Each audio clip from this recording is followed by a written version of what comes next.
Hello everyone, welcome to Talking Games. Just finished West Ham United 1, Arsenal 2 at the London Stadium. And boost for the Gunners in their bid for the top four. But nothing's really changed for West Ham despite the defeat. Nothing's really changed in our bid for the Europa League or the Europa Conference League, which is 7th place. Thanks to Brighton's win at Molineux yesterday, but we're here to discuss Arsenal's unfortunate win at the London Stadium this afternoon.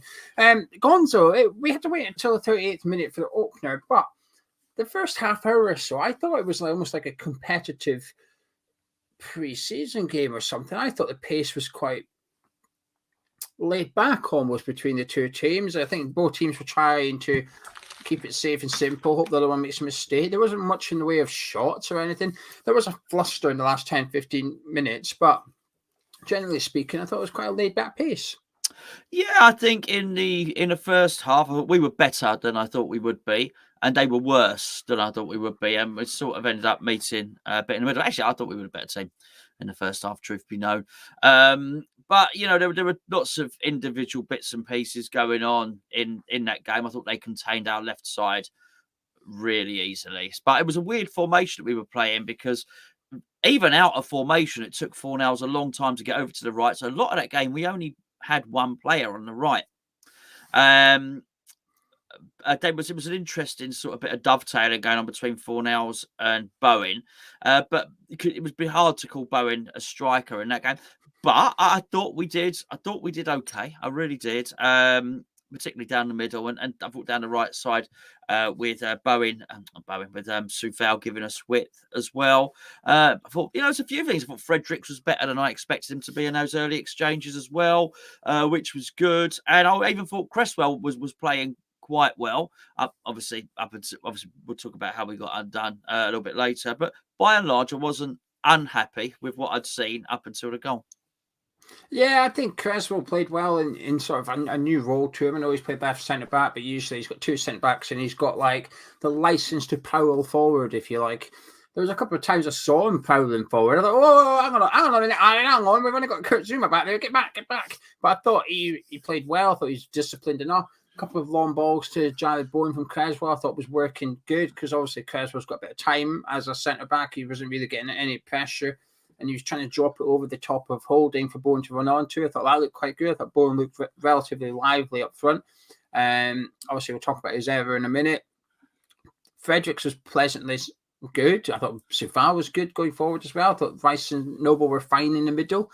I thought I was relatively okay with what I was seeing, but at the same time, Arsenal fans would say the same about Arsenal after the first half hour. They'll sit there and think, well, do you know what? Ramsdale's got nothing to do, and Nketiah's looking busy. Saka's had a couple of nice runs down that right-hand side. Martinelli's looking sharp. So I think both teams were almost pleased to not really have to get out of first gear, if you like. But it was 1-0 Gonzo, and it comes from a Jarrod Bowen error to some extent. He sort of gives the ball away, and Nketiah breaks, goes out for a corner. And then they score from the corner, ball in from Saka, and it's Rob Holding that gets his head to it. Yeah, I think it was a good save from Fabianski, which obviously made it the corner. But yeah, it was Bowen's error. What we had there was really played as simple. You don't have to look too far to dissect this one. We only basically had one tool player, so we can't mark all of those. And it was really good management for him to pick Holding. I don't know if that was by choice or whatever, but it seemed the right thing to do because he picked a big, strong player. We only had one of them, so and obviously normally we have quite a lot. It's not that Declan Rice is small, but you can't mark everybody. Zuma can't mark everybody, and then basically Holding out-muscled Lanzini. Well, that's fine, understandable. He's twice the size of him, and then by the time he got in there.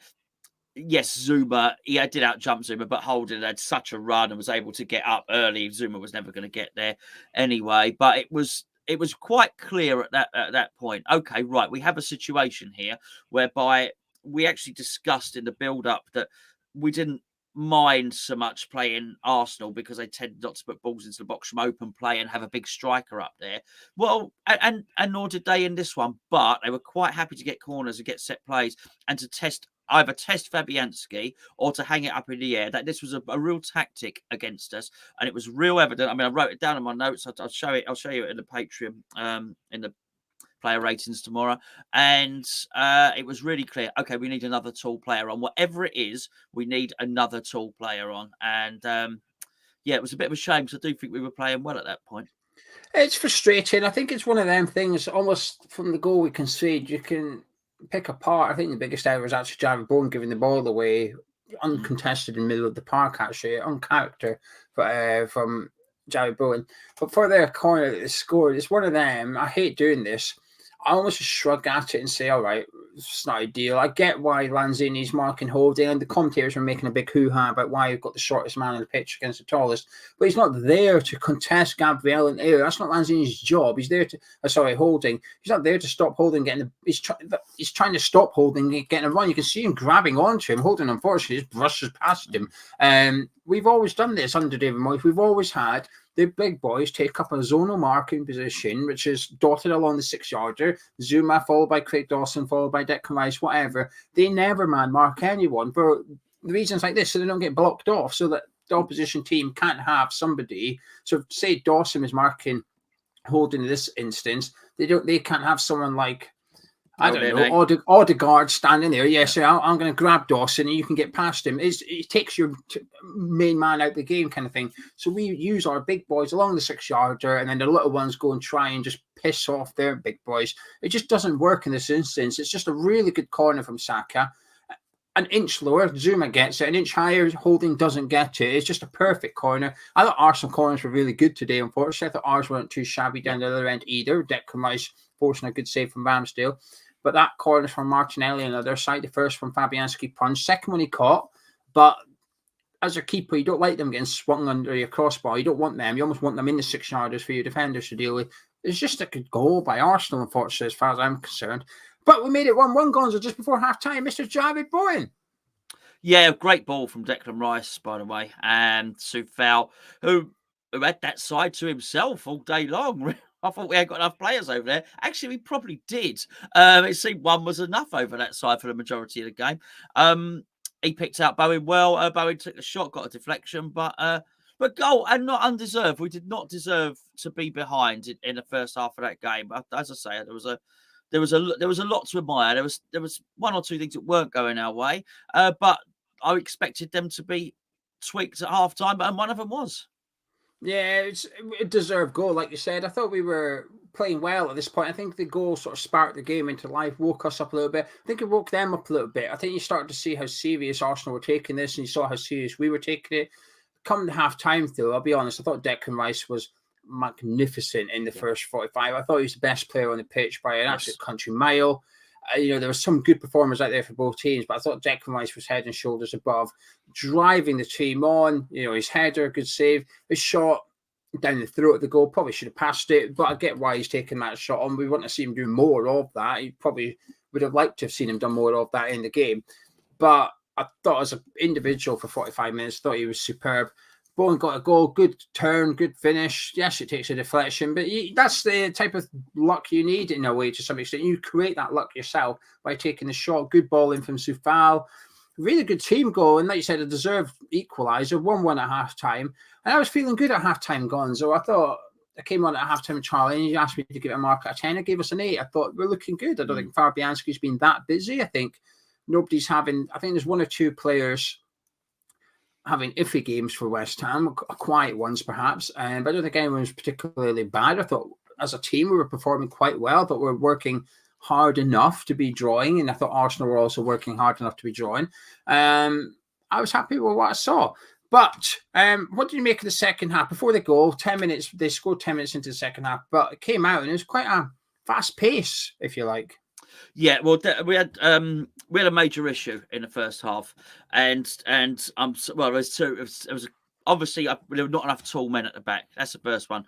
Second one was Fornals' passing was not good enough. No, it gave the ball away a lot, and when you're playing like we are, every bit of possession is precious. You can't keep surrendering it tamely, and he does it on easy passes too often. I found it really, really infuriating. But the most infuriating thing I found was Ben Rama slowing down our attacks. I mean, we like to attack quickly, and it stop and go again and twist and go back. And okay, you're going to cross it on your left, no, come back on his right, then turn back. And he's going to cross it on your left, no, turn back and cross it on your right, no. I mean, everything he did, and I noticed he only used Fredericks once. Fredericks would bomb past him.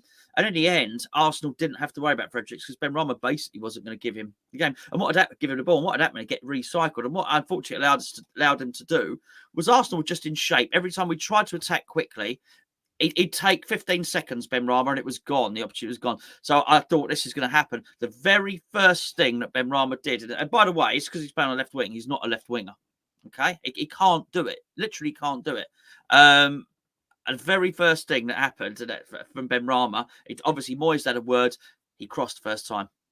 The second half, as soon as the second half started, bang, crossed first time. And I thought you saw a different Benrahma then as well. He'd obviously had some instruction. I thought he was given license to go into different areas of the pitch, to go right and to go centrally, because it just wasn't working down that left-hand side with him and Fredericks there. So I thought that actually at the start of the half, I thought actually that had improved us a little, even more, because I thought we were now starting to function on all areas of the pitch and looking a bit more of a threat overall. I thought at this point, Noble's really starting to grow into the game and get involved in the second half and starting to actually become quite influential. We're seeing Rice driving forward. There's some, I thought they were starting to combine really well. Lanzini, Rice and Noble. Benrahma, as I say, has become a bit more of a threat. And I thought, well, hold on a second. I fancied us to get the next goal, to be fair. Unfortunately, Arsenal got it, Gonzo, another set piece. I mean, this one's a bit different, though, because it's almost like the second phase of a set piece, isn't it? Corner comes in, gets recycled in the box, ball to the back post, and I don't know how he's got that much space, to be honest with you. Like I said, the first one, I get why Rob Holding gets there. I get that. But why Gabriel's got this much room and space at the back post, I'm not too sure. Well, I just think Azuma was having to do everything by this point. And he just can't be everywhere. Ideally, Zuma is in Moyes' ideal. Actually, it's probably not. It's probably Ogbonna who's there. But if you imagine Ogbonna's out, even if just Zuma and Dawson, Zuma is in exactly that position where Gabriel heads it in from. That's Zuma's position. So that doesn't happen. But unfortunately, Zuma's feeling he's having to go everywhere just to defend headers in the first phase of that before the ball comes over. So we just don't have a big guy in there. Now, this is what I found frustrating. And it's not with hindsight. I knew it after the first goal. Right, okay. If Diop's on the bench, he surely has got to be big. If he's there, he's got to be fit enough to play some part of this game. All right. Playing for the second half. If he can't play 45 minutes, what's he doing on the bench, right? The other thing is actually, Elise's there. Elise has played some professional football. He's been out on loan. He's a big guy. I think he's 6'2" or something like that. 6'4". Is he really? I mean, There you go. Get him on. I mean, just do something. It's glaringly obvious, by the way. And at that point, because I think their goal was 50-something minutes, 53 minutes, something like that. At that point, Geo, momentum had gone, right? It was really glaringly obvious. And I looked at it. I sent you a little voice note, didn't I? But it was quite clear that was when things needed to change. I was watching, well, Moyes is going to wait until 65 minutes to do his substitutions. And what we're waiting around, I actually even said to you, didn't I? We're waiting around another 12 minutes here. Why we have to wait from 53 minutes? But it's glaringly evident that things needed to change, needed to do something different. Until then, I have absolutely no idea. That being said, I thought the substitutions were wrong, and I thought we were worse when the substitutes come on. Yeah, I think for their goal, their second one, big guy or little guy, he should be getting marked, Gabriel. He's just uncontested at the back post. He's able to head it down in hard at Fabianski to make it extremely difficult for him. Could he be doing better? Possibly so. I'd have to see it back again before I judge completely on Fabianski there. But there's two players to mark. When the ball's coming in the box, Arsenal have got two players. I know we don't have loads of big boys. They've got two themselves, Holding and Gabriel. Stop them. That's the two you want to be marking. And one of them was just unmarked at the back post. It's almost unforgivable, really. Even if you are Lanzini's size, or I think it was Lanzini who's meant to be marking. Even if you are Lanzini's size, you cannot be switching off like that. You've got to go out there, and if you can't win the header, at least stand in the space so you can't head it at the kick goal like you just done. At least block something. Very frustrating. It's one of them actually. You think back to Stamford Bridge when we played Chelsea. Craig Dawson couldn't win many second balls with that, so he made sure he was getting in the way of them. He's making sure they weren't reaching our goal. He just stood in the way of the player in the goal. That's all we had to do for that goal. Just thoroughly frustrating. And it just felt a bit easy to concede that one. But one thing I want to talk about before I do, if you fancy supporting the channel, you can do from £3.60 per month. If you want to support Hammer's Chat, we do one video a day across 2 different channels, as well as extra content over on Patreon. If you want a bit of that extra content, you can support the channel from £3.60 per month. It's the first of the month, which means it's the best time to join. You get charged on the month, the first of the month, every month, if you're on a monthly subscription. So if you join now, you get charged now. And on the 1st of June, you join next week, you get charged next week, and on the 1st of June. So get an extra week if you fancy supporting us from £3.60. Extra videos, lots of different perks, and we're giving away 2 tickets to the Man City game, Martin Noble's last ever home game. We've got that coming up this week as well as play ratings from this game, where myself and Gonzo go through every individual performer in a bit more detail, as well as the manager. Usually a 45-minute show, so it's a big show you get. So patreon.com/Sam's Chat, links in the description and the pinned comments. But Gonzo, I would like to rewind a little bit. Jarrod Bowen got booked. Went running down the right-hand side. Ramsdale came flying out. Bowen gets there first. Bowen got booked. Ramsdale got booked. No. What? Did you not notice Arsenal got the free kick from it? I thought Ramsdale got booked. No. The ball got played down the right. Bowen went running out. Ramsdale came running out. Bowen went running. Bowen got the ball first and then jumps/dives. Ramsdale studs up. Mike Dean booked Jarrod Bowen for diving and gave the free kick to Arsenal. And Rowan got fouled. No. Well, I was going to ask you for your thoughts on this, but never mind. It doesn't really matter because I think I know it. You know this. I'd like to think I called it straight down the line. I thought Bowen was fouled. I was actually looking at it, okay, no, it's not a goal scoring opportunity. Probably can't send Ramsdale off. I'm gobsmacked at that. I probably turned away, started writing me notes or something. Just honestly, Bowen got booked for diving. This is where it's a funny one, really. I don't think either player does anything wrong. I say anything wrong. I don't think Bowen does anything wrong here. Bowen stays on his feet. He potentially gets his leg broken. Ramsdale's got his studs up quite high as well. Bowen, he does. Is there no contact from Ramsdale on Jarrod Bowen? No, there is no contact. But Ramsdale comes flying out with his foot up, his studs up. So Bowen touches it and goes down as if to get out the way, if anything. So Mike Dean booked him because there was no contact. And Jarrod Bowen immediately, in fairness to Jarrod Bowen, as soon as Bowen goes down, he turned around and said, he didn't touch me.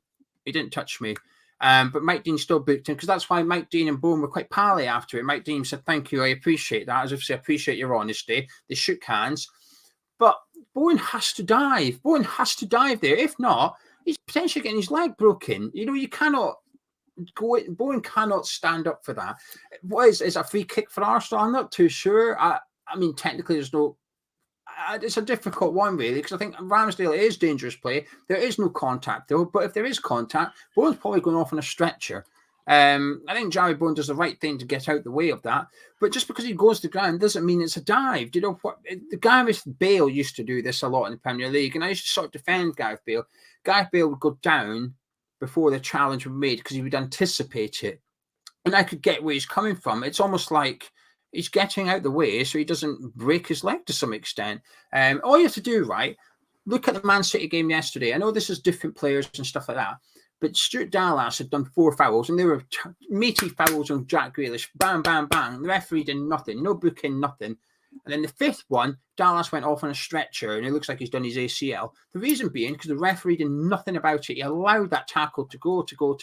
And then eventually, bang, Dallas took it too far, and someone went off on a stretcher. If Bowen stands up for that, he's going off. He's going off on a stretcher. He's probably misses the rest of the season.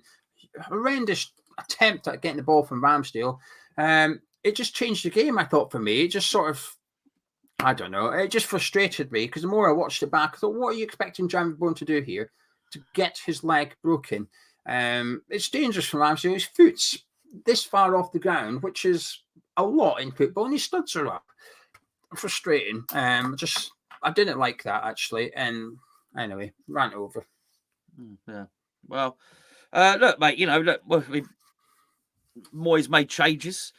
First one was on 70 minutes, I believe. Was it Antonio for Lanzini? Then we had Noble for Souček 6 minutes later. And then Benrahma for Yarmolenko on 80 minutes. Well, firstly, I thought the Antonio for Lanzini, I understand getting a striker on, but I've got to be honest with you. He looked knackered. Antonio came on, looked knackered. He ran around when he was moaning. You know, if you wanted to have a moan up, he'd do a sprint. Aside from that, I thought he was completely ineffective. Bowen was better up there. I thought he took the wrong person off. I thought Fornell should have come off because the thing was, Geo, at this point, now, if you go back and look at the review, I've given Arsenal a lot of praise, right? But they're a frustrating team to watch. This has been, for me, this has been the season where I've seen most play acting in not just in the Premier League. I think maybe I've watched more European football.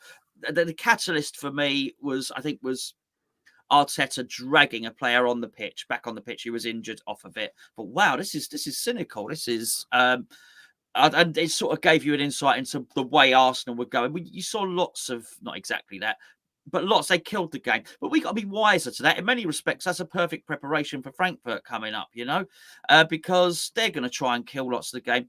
So what you don't want to do is, put yourself in a position where you're going to do any challenge that can remotely be construed as a foul, because they will go down, they'll hold their leg, they'll cry, make out they're really injured and waste 90 seconds. That's just what happens. The other thing you don't want to do is surrender possession. You must not surrender possession. What you've got to do is you've got to acclimatise to the situation you're in the game. So what the situation is, okay, we're losing 2-1. Both the goals have come in a very, very similar fashion. I'm now facing my old student, by the way. I know him very well, and they're going to use every trick in the book. We've got to keep the ball. And Fornell's just giving it away. I don't know how many times, but enough. I'm not going to say half the time, but whatever. A lot. He gave the ball away a lot, and not even particularly difficult passes. He's got a genius pass in him, by the way, Fornell's. But you know what? So's Lanzini. At least Lanzini will keep the possession. So I thought that was the wrong thing to do. But Antonio had no impact as well. Well,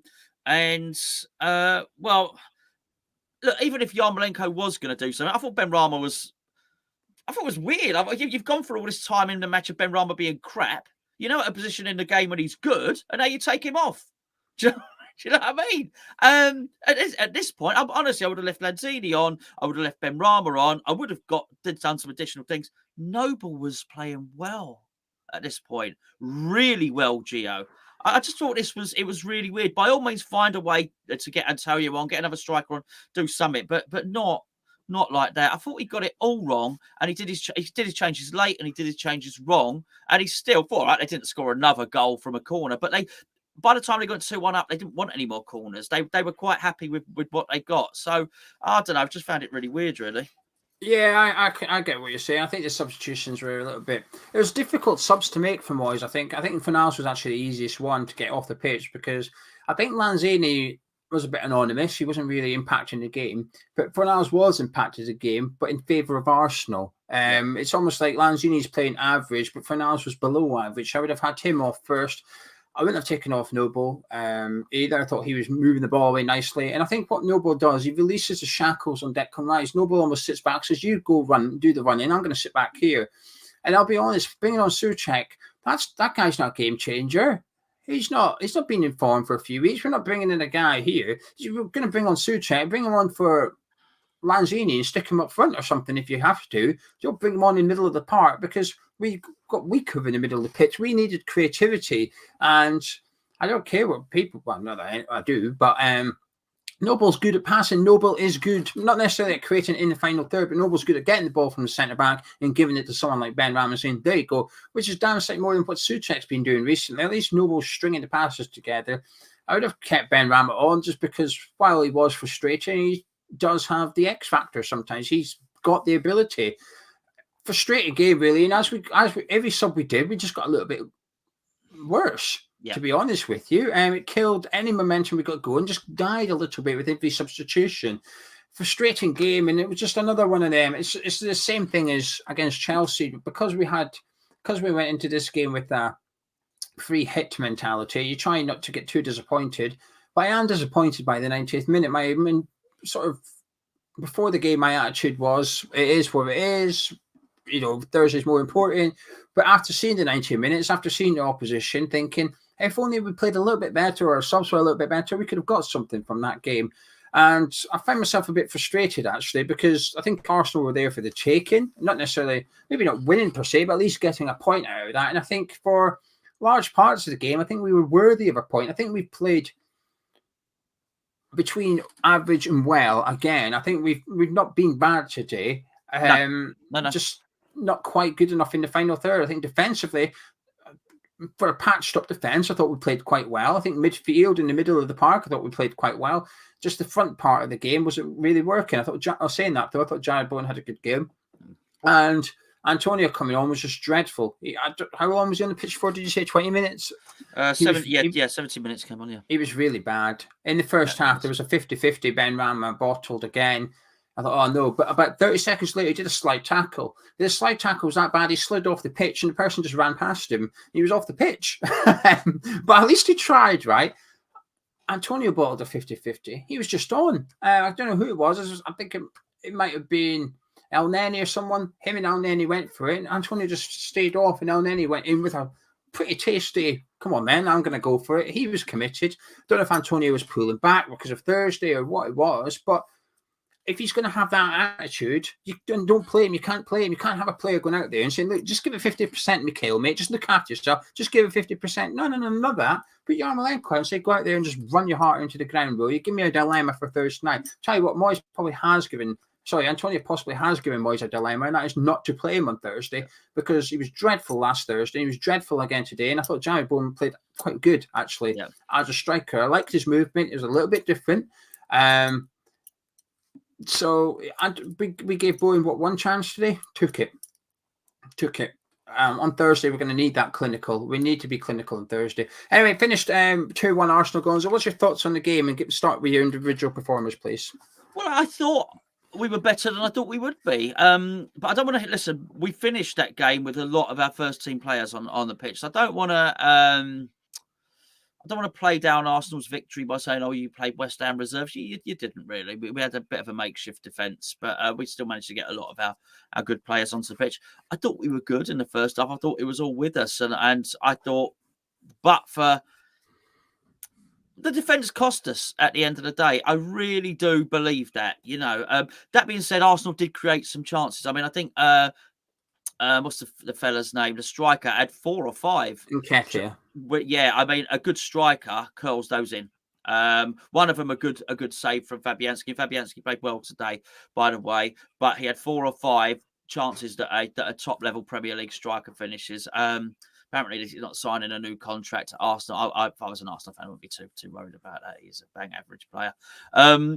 But I just didn't think we. I thought we played the game with good attitude, with good intensity. But I just thought the longer the game went on, the more Arteta turned the screw on Moyes.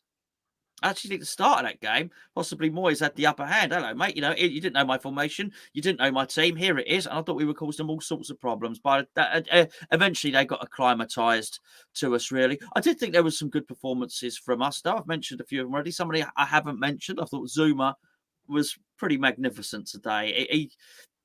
That was a bit of a Declan Rice performance from Zuma, in as much as I ain't accepting any of this. Do you know what? I'll have a go up front, and then I'll have a go in midfield, and I'll sort out the defence as well.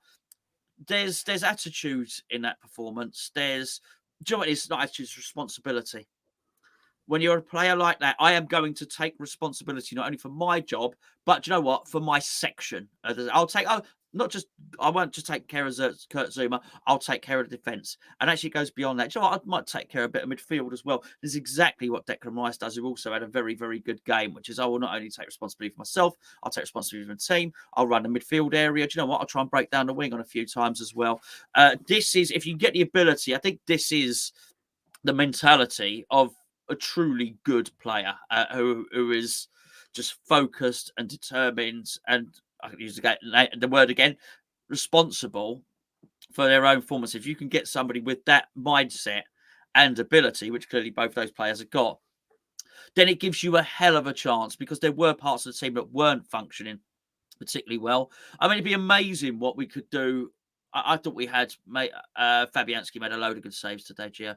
I thought it'd be amazing how well we could play actually when we have a team of those players, because actually 4 or 5 of them today got us to the point where I thought we played pretty well today. Unfortunately, there were a few individual performances that weren't.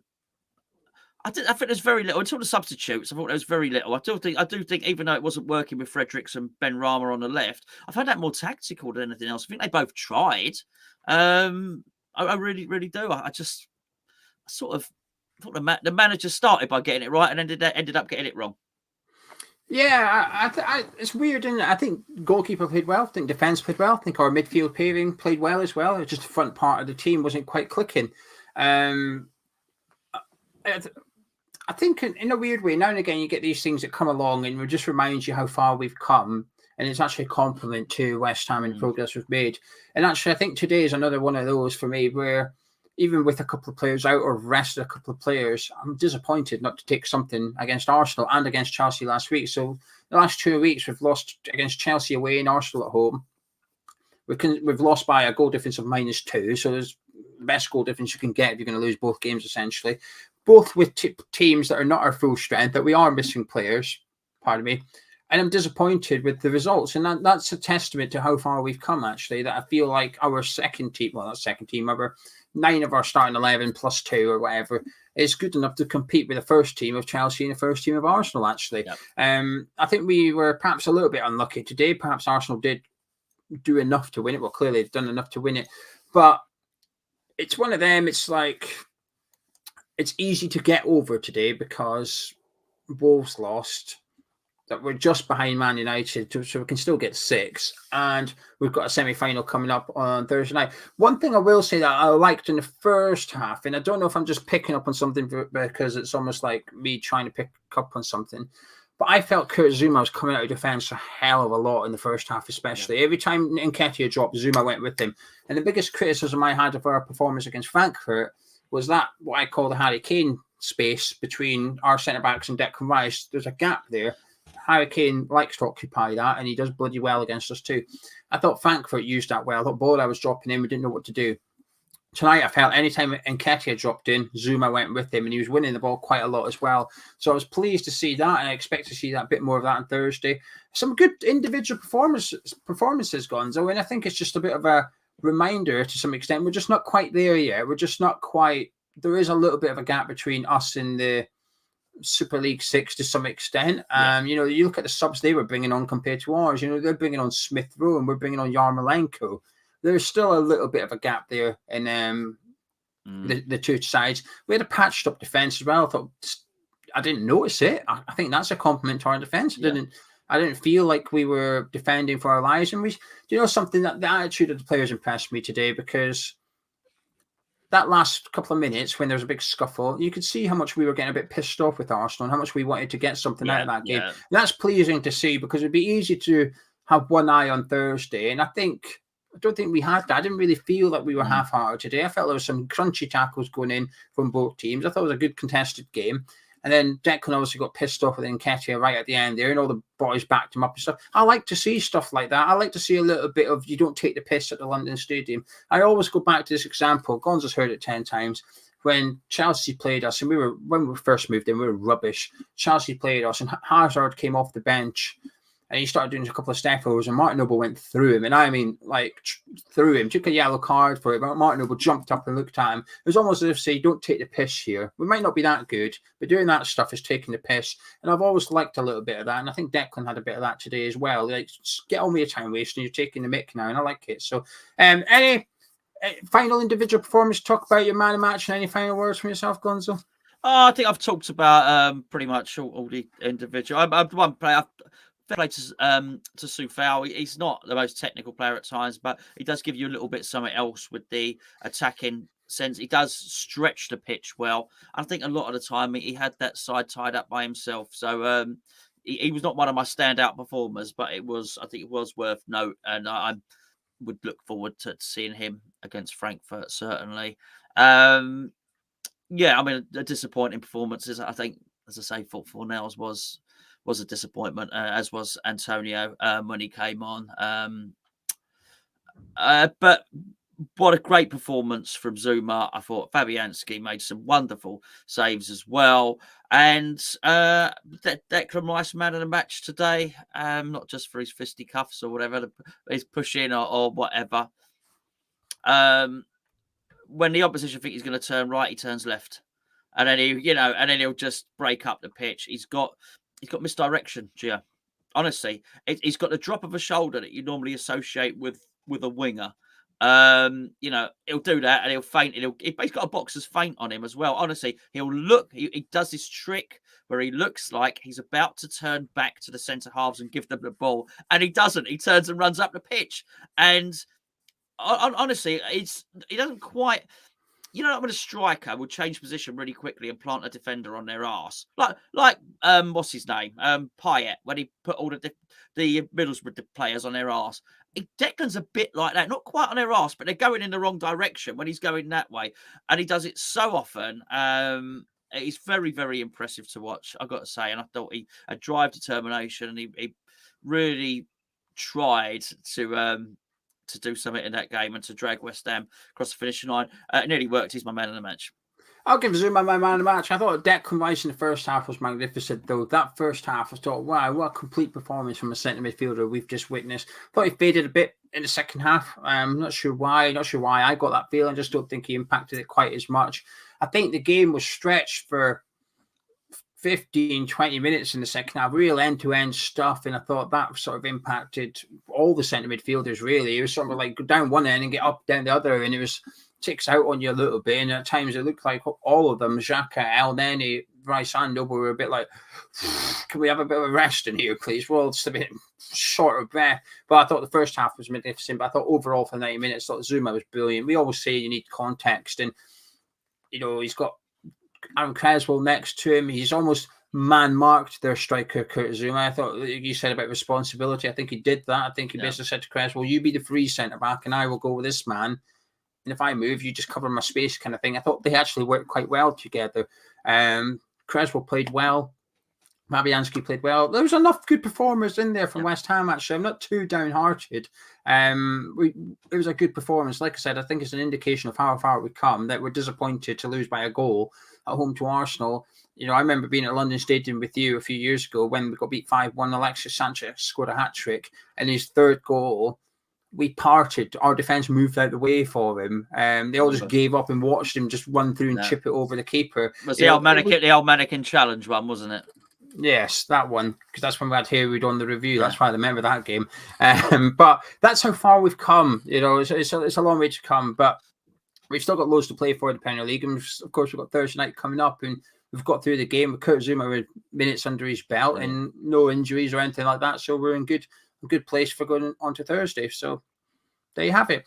Anyway, if you would like to support the channel, patreon.com/HammersChat, links in description. 3 points for Arsenal, but West Ham United have 3 games to try and get European football for back-to-back successive season for the first time in their history. They remain ahead of Wolves, just behind Manchester United.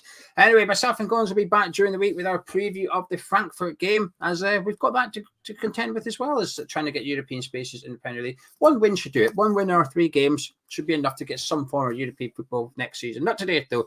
However, if you've enjoyed this review, do drop a like on it, subscribe to the channel. Myself and Gonzo, catch you in a bit.